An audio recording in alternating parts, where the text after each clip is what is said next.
হযরত ইব্রাহিম আলাইহিস সালাম গবেষণা করতেছে রাতের বেলা, সন্ধ্যাবেলা আকাশের নিচে দাঁড়ায়া খোলা আকাশের উপরের দিকে তাকায় আছে।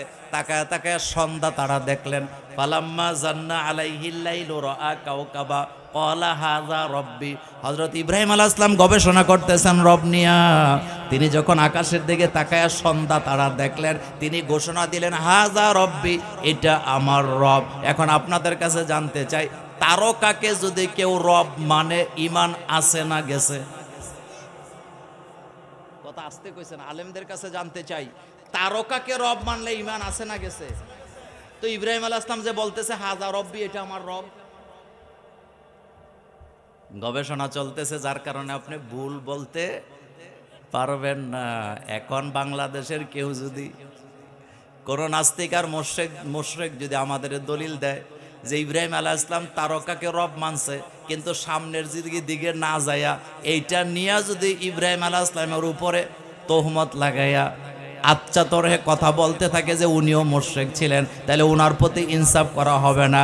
সেম কোন ইসলামিক স্কলার যখন ইসলামী সাহিত্য লেখছে, বিভিন্ন জিনিস গবেষণা লেখছে, পরের লাইন না পড়া আর আগের লাইনটা নিয়ে সমালোচনা করা, এই জায়গায় স্পষ্ট জুলুম আছে না? না, এগুলোই চলতেছে এখন, এগুলোই এখন চলতেছে। তিনি তো গবেষণা করেই বললেন এটা আমার রব। যখন সন্ধ্যা তারা অস্ত গেছে, এখন কয় না, যেটা পরিবর্তন হয় এটা তো আমার রব হওয়ার কথা না, এটা বাতিল। তাহলে 1 নাম্বার গবেষণা তিনি নিজেই বাতিল ঘোষণা করলেন। এরপরে 2 নাম্বার গবেষণা ফালাম্মা রাআল কামার, যখন তিনি কি দেখলেন? চাঁদ দেখলেন। এবার বলতেছে হাযা রব্বি, এটা আমার রব। এখন আপনাদের কাছে আমার জিজ্ঞাসা, কেউ যদি চাঁদকে রব মানে ঈমান আছে না গেছে? কিন্তু তিনি তো বলতেছেন হাযা রব্বি, এটা আমার রব। দাঁড়ায় থাকলেন, কিছুক্ষণ পরে দেখে চাঁদও অস্ত গেছে। এখন কয় না, আমার রব যদি আমারে হেদায়েত না দেয়, হেদায়েত পাবো না। দাঁড়ায় আছে সারা রাত। সকালবেলা পূর্ব দিগন্তে যখন সূর্য উদিত হয়েছে, পুরা দিগন্তগুলো আলোকিত হয়ে গেছে। এখন তিনি দলিল পেশ করতেছে, ফালাম্মা রাআশ শামসা বাযিগাতান ক্বালা হাযা রব্বি হাযা আকবার। এখন যখন সূর্য দেখছে, এখন বলতেছে এটাই আমার রব, হাযা রব্বি হাযা আকবার, এটা বড়। এখন আপনাদের কাছে জানতে চাই, সূর্যকে যদি কেউ পূজা করে, ঈমান আছে না গেছে? অথচ এটা ইব্রাহিম আলাইহিস সালামের গবেষণার 3 নাম্বার সিঁড়ি। কয় নাম্বার? দাঁড়ায় আছে সূর্য নিয়ে সারাদিন গবেষণা করলেন, কি দলিল দিলেন, যুক্তি দিলেন, হাযা রব্বি হাযা আকবার, এটা বড়, এটা রব। কিন্তু বিকাল বেলা যখন সূর্য অস্ত গেছে, এখন উনি বসা থেকে দাঁড়ায় রেজাল্ট দিতেছে। তার মানে 3টা গবেষণার পরে 4 নাম্বার লাইনে যে তিনি রেজাল্ট দিচ্ছেন, ইন্নী ওয়াজ্জাহাতু, পড়েন সবাই, ইন্নী ওয়াজ্জাহাতু ওয়াজহিয়া লিল্লাযী ফাতারাস সামাওয়াতি ওয়াল আরদা হানিফা ওয়া মা আনা মিনাল মুশরিকিন। এখন বলতেছেন ওমা আনা মিনাল মুশরিকিন, তার মানে তিনি বুঝাচ্ছেন চাঁদকে, চন্দ্রকে, সূর্যকে যারা রব মানবে তারা মুশরিক, আর যারা মুশরিকি করে তাদের সাথে আমার কোনো সম্পর্ক থাকতে পারে না। আমি রব মানি কাকে? যিনি সবকিছু সৃষ্টি করেন, এগুলোকে যিনি পরিচালনা করেন, তিনি হচ্ছেন আমার রব। তাহলে জ্ঞানটা নিতে হবে কার কাছ থেকে? এই জন্য রবের দেয়া জ্ঞান না থাকলে উল্টা পাল্টা কথা বলে। আমার জীবনে আমি বহু মেধাবী ছাত্রকে দেখছি হলে বসে সিগারেট খায়। রবের দেয়া জ্ঞান না থাকার কারণে আমার জীবনে আমি অনেক মেধাবী মানুষকে দেখছি যারা নিজের মা বাপের খেদমত করে না, বৃদ্ধাশ্রমে দিয়া রাখে রবের দেয়া জ্ঞান না থাকার কারণে। আর অনেক মুয়াজ্জিনকে দেখছি 2000 টাকা বেতন পাইয়া আব্বা আমার ঔষধটা সবার আগে কিন্না বাড়িতে যায়। এই জায়গায় রবের জ্ঞান আছে না? না, তাহলে জ্ঞান নিতে হবে কার কাছ থেকে? এজন্য আমরা বলি রব্বি জিদনি। আমার দেশে বহু বুদ্ধিজীবী আছে, রবের দেয়া জ্ঞান না থাকার কারণে উল্টা পাল্টা বক্তব্য দেয়, এমন মানুষ আছে না? না, কয়দিন আগে দেখলাম টকশুতে এক বানর বলতেছে, কি বলতেছে, আলহামদুলিল্লাহ আর ইনশাল্লাহ যে মানুষে কেন বলে আমার এটা বুঝে আসে। কেউ যখন আপনাকে জিজ্ঞেস করে আলহামদুলিল্লাহ আপনি কেমন আছেন, কি বলেন আপনি? এটা বলা কি নরমাল ব্যাপার না? এটা বলতেই হবে। আমি, আপনারা তো আলেমরা এখানে আছেন। হযরত ইব্রাহিম আলাইহিস সালাম তিনি ছিলেন খলিলুল্লাহ। কি ছিলেন? আল্লাহকে খুশি করার জন্য যা করার দরকার উনি তাই করতে রাজি। ইব্রাহিম আলাইহিস সালাম উটের পিষ্টে চড়ে নিজের ছেলের বাড়িতে আসছে, ইসমাইলের বাড়িতে আসছেন। বাইরে থেকে সালাম দিছে, আসসালামু আলাইকুম ইয়া আহলাল বাইত। ঘর থেকে সালামের জবাবও দিছে। জিজ্ঞেস করছে ইসমাইল কোথায়? কয় জানি না। কোথায় গেছে জানি না, কখন আসবে জানি না। এরপরে শব্দটা উনি বললেন আপনারা কেমন আছেন? মহিলা বলতেছে ভালা না। কি বলছে? এতটুকুই বলছে, ভালা না। এ ভালো না বলতে দেরি হযরত ইব্রাহিম আলাইহিস সালাম ওটের রশিটা টান মেরে রাস্তার দিকে ফিরাইয়া রাগ করে বলে গেছে চৌখটটা বদলাইতে বলবেন, ভালো থাকা যাবে। আমাদের দেশে অনেকে ওয়াজ করে, কয় শ্বশুরের খেদমত করে নাই সেজন্য তালাক দিয়ে দিছে। শ্বশুরের খেদমত সেই জায়গায় নাই, এটা খেদমতের বিষয় ছিল না। তো ভুলটা কোথায় ছিল? তিনি যখন বলেন চৌখটটা পাল্টাইতে বলবেন তাইলে ভালো থাকা যাবে, মহিলা বুঝে নাই। যখন রাতের বেলা ইসমাইল আলাইহিস সালাম বাড়িতে আসছে, এখন বলতেছে একটা মুরব্বী লোক আসছিল, ওই লোকটার প্রথম কথাগুলি বুঝছি কিন্তু পরেরটা বুঝি নাই। কোনটা বুঝছো কোনটা বুঝি নাই? সালাম দিছে বুঝলাম, জবাব দিলাম। জিজ্ঞেস করছে ইসমাইল কোথায়? বুঝলাম, জবাব দিলাম। কখন আসবে? বুঝলাম, জবাব দিলাম। জিজ্ঞেস করছে কেমন আছেন আপনারা? আমি যখন বলছি ভালো না, রাগ করে ওটের রশিটা টান মেরে চলে গেলেন আর বলে গেলেন চৌখটটা বদলাইতে বইল তাইলে ভালো থাকা যায়, এটা তো বুঝি নাই। বলতে দেরি হযরত ইসমাইল আলাইহিস সালাম বসা থেকে দাঁড়ায় বলেন বিবি কত বড় অন্যায় করলা, কত বড় অপরাধ করলা, কেন তুমি বলতে গেলা ভালো না? তোমার বলা উচিত ছিল আলহামদুলিল্লাহ, যেহেতু তুমি আমার আল্লাহর প্রতি খুশি নও, আল্লাহকে খুশি করার জন্য আলহামদুলিল্লাহ বলতে পারো নাই। আমার আব্বা তো এমন আব্বা যে আব্বা আল্লাহকে খুশি করার জন্য নিজের নাবালক বাচ্চার স্ত্রীকে মরুভূমিতে রেখে আসতে পারে। আমার আব্বা তো এমন আব্বা যে আব্বা আমার গলায় ছুরি চালায় আল্লাহকে খুশি করার জন্য। আব্বা বলে গেছে না শুকুর বান্দির সাথে সংসার করা তোমার মতো নবীর মানায় না, এক্ষণ চলে যাও, আমার বাড়িতে থাকা যাবে না। আল্লাহু আকবার বলেন। আল্লাহকে খুশি করার জন্য এটা বলা হয়েছে। যারা না শুকুর তাদের সাথে তোমার মতো নবীর সংসার করা মানায়।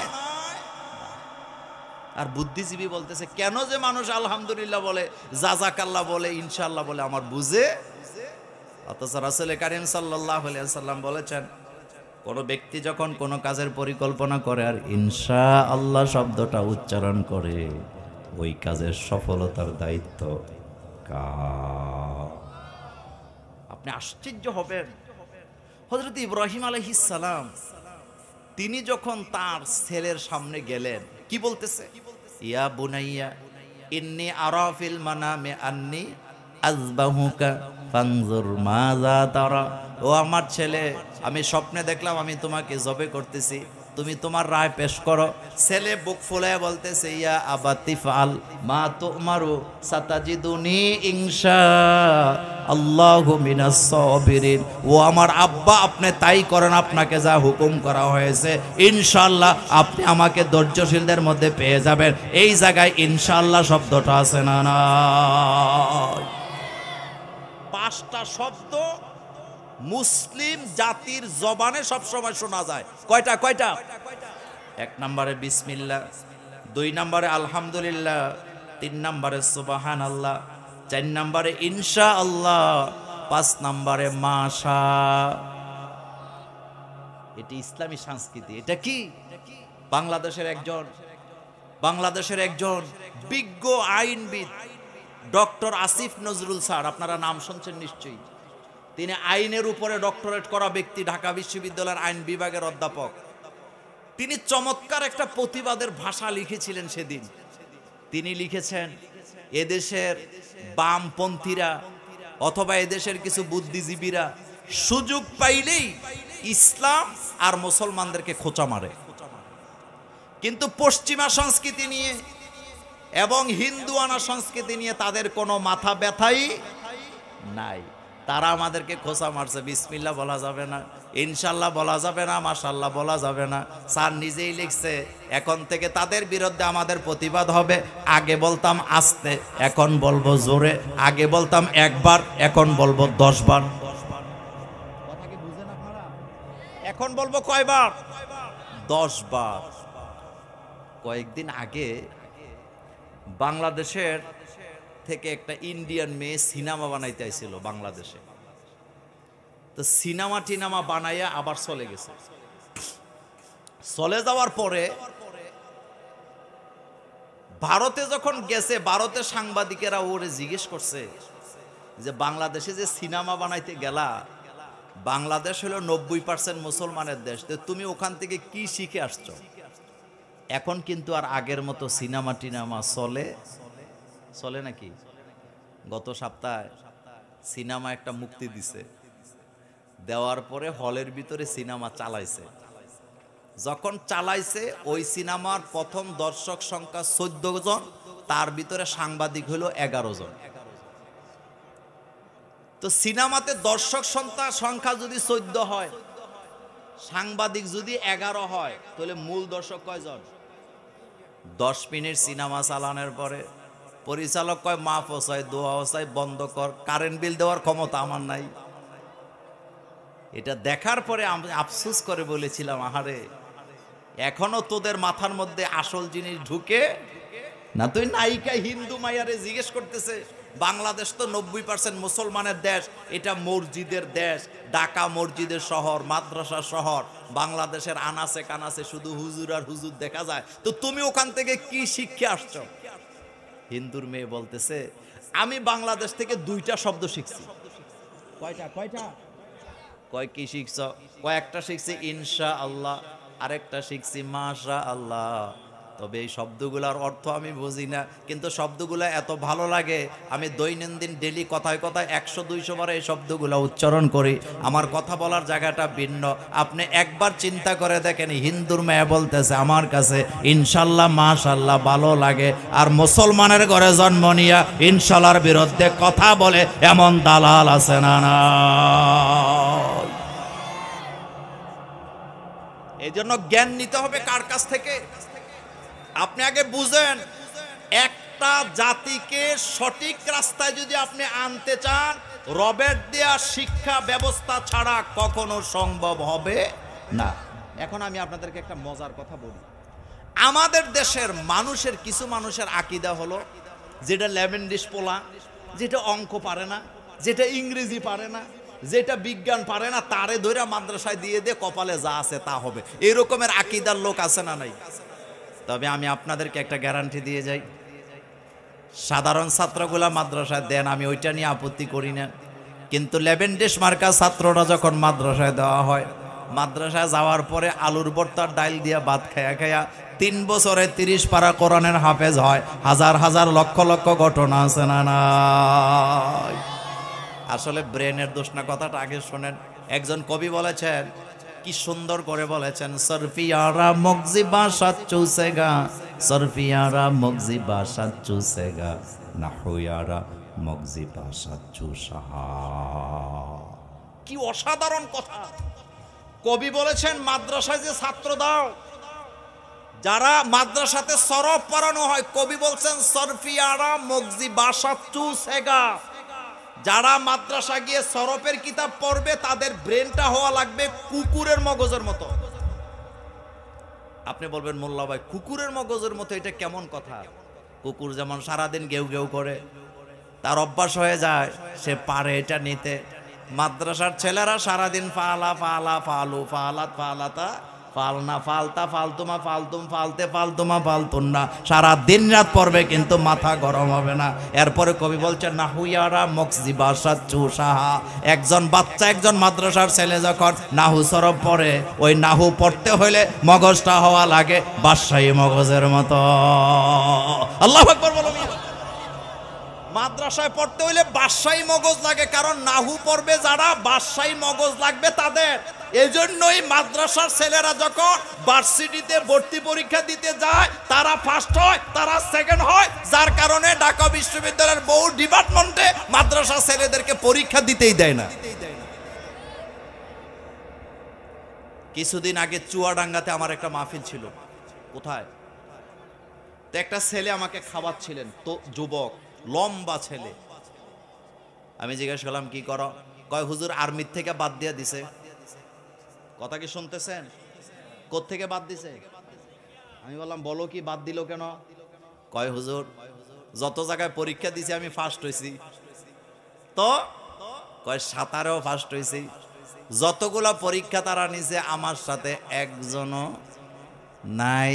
আমি সবার, আমার বেসের মধ্যে সবার ফার্স্ট। সর্বশেষ যেদিন আমার নিয়োগ হবে, যখন নিয়োগপত্র আনতে গেছি, আনতে যাওয়ার পরে যারা নিয়োগ দিবে তারা যখন আমার কাগজপত্র দেখছে, দেখে আমার ছাত্র জীবনের দাখিল হইল মাদ্রাসা থেকে। কথাকে বুঝেননি আপনারা? কোত্থেকে? আমার অপরাধ, আমি মাদ্রাসা থেকে দাখিল দিছি, যার কারণে তারা কইছে তোমারে সন্দেহ লাগে, এটা দিয়া হবে না। আমি তখন এটা বলে ছেলেটা কেঁদে দিছে। আমি তখন আফসোস করে বললাম, আহারে, যেই জাতি মেধাবীদেরকে মূল্যায়ন করতে জানে না, সেই জাতি একদিন না একদিন পরাধীনতা বর্জন করবে, স্বাধীনতা হারায় যাওয়ার সম্ভাবনা আছে না? না, আমি আপনাকে একটা প্রমাণ দেব, সময় তো হাতে নাই। জাহাঙ্গীরনগর বিশ্ববিদ্যালয়ে কিছুদিন আগে স্বামীকে আটকাইয়া স্ত্রীকে গণধর্ষণ করা হয়েছে, মামলা করা হয়েছে। মামলার আসামিদেরকে ধরছে, র্যাবও ধরছে, পুলিশেরা মিল্লা ধরছে। প্রধান আসামি উত্তরবঙ্গে বাড়ি, তার নাম হলো মামুন। কি নাম? তো তারে যখন র্যাবেরা জিজ্ঞেস করছে, তুই তো ঢাকা কি বলে জাহাঙ্গীরনগর বিশ্ববিদ্যালয়ের ছাত্র না, তুই ওখানে কেন যাস? মামুন নাকি, আমি, আমার মতো বহু ছাত্র আছে তারা ছাত্র না কিন্তু হলে ঘুমায়। তার মানে বোঝা গেল হল বানাইছে মেধাবী ছাত্ররা ঘুমানোর লেগা, এখন এগুলাতে ঘুমায় অছাত্ররা, কুছাত্ররা। তাইলে বোঝা গেল অলরেডি বিশ্ববিদ্যালয় মেধাবীদের হাত ছাড়া হয়েছে কি হয় না? কথা কিন্তু শেষ হয় নাই। র্যাবের লোকেরা বলতেছে, তুই এখানে কি করস? আমি প্রত্যেক মাসে টেকনাফে যাই, কক্সবাজার যাই, যাইয়া যায় প্রতি মাসে 7,000, কোনো মাসে 8,000 ইয়াবা নিয়ে আসি, আইনা হলে হলে সাপ্লাই দেই। আপনারা দেশে আছেন তো?